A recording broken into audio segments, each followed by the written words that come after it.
ভালোবাসি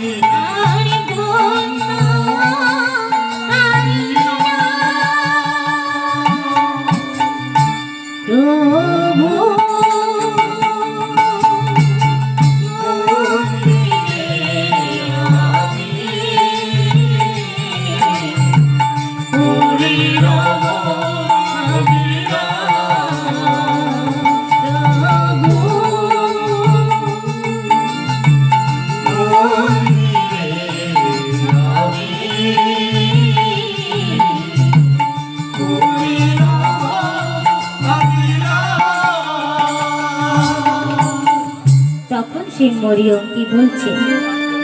মরিয়ম তখন স্বর্গদূতকে বলছে যে দেখুন, আমি প্রভুর দাসী, আমি প্রভুর দাসী, আর আপনি যে কথাগুলি আমাকে বললেন আপনার সেই বাক্য আমার জীবনে সফল হোক। এদিকে সেই নাজারত নগর নিবাসী যাকবের পুত্র ছিলেন যোসেফ। যোসেফের সঙ্গে মেরির বিয়ের সম্বন্ধ হয়েছিল। বাগদত্তা ছিলেন মরিয়ম। আর মরিয়ম যে গর্ভবতী হয়েছে এই কথা সেই যোসেফের কানে গেল। ও মা, বিয়ে তো হয়নি। যোসেফের বাগদত্তা ছিল, কিন্তু বিয়ে কি হয়েছিল? বিয়ে তো হয়নি। কিন্তু মাগো, মরিয়ম তার বাগদত্তা স্ত্রী, কিন্তু সেই মরিয়ম যখন গর্ভবতী হয়েছে তখন এই কথা শুনলে সেই বাগদত্তা যে স্বামী ছিল তার কেমন মনের অবস্থা হয় বলুন তো? হ্যাঁ, মরিয়ম যে গর্ভবতী হয়েছে এই কথা যখন যোসেফের কানে গেছে তখন যোসেফ কি করছে? যোসেফ তখন ওইভাবে মনে মনে তাজিব গোপনে, ভাবে মনে মনে তাজিব গোপনে, ভাবে মনে মনে তাজিব গোপনে,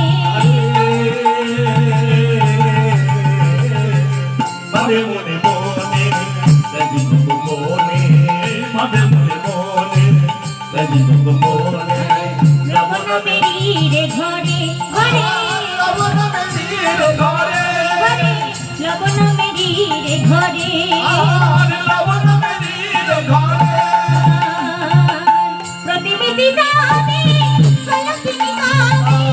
প্রতিবেশী সামনে কলঙ্কিনী কবে, প্রতিবেশী সামনে কলঙ্কিনী কবে, প্রতিবেশী সামনে কলঙ্কিনী কবে, প্রতিবেশী সামনে কলঙ্কিনী কবে, দেবে দোষ চিরতরে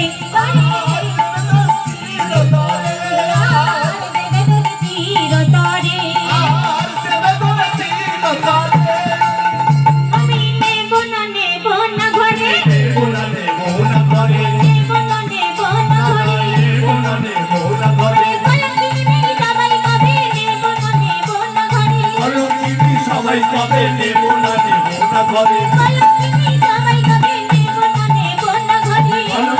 সবাই কবে নেব না নেব না ঘরে, দাদা নেব না নেব না ঘরে, নেব না নেব না ঘরে। ও মা, যখন সেই যোসেফ শুনছে গো মা যে তার বাগদত্তা স্ত্রী মেরি নাকি গর্ভবতী হয়েছে,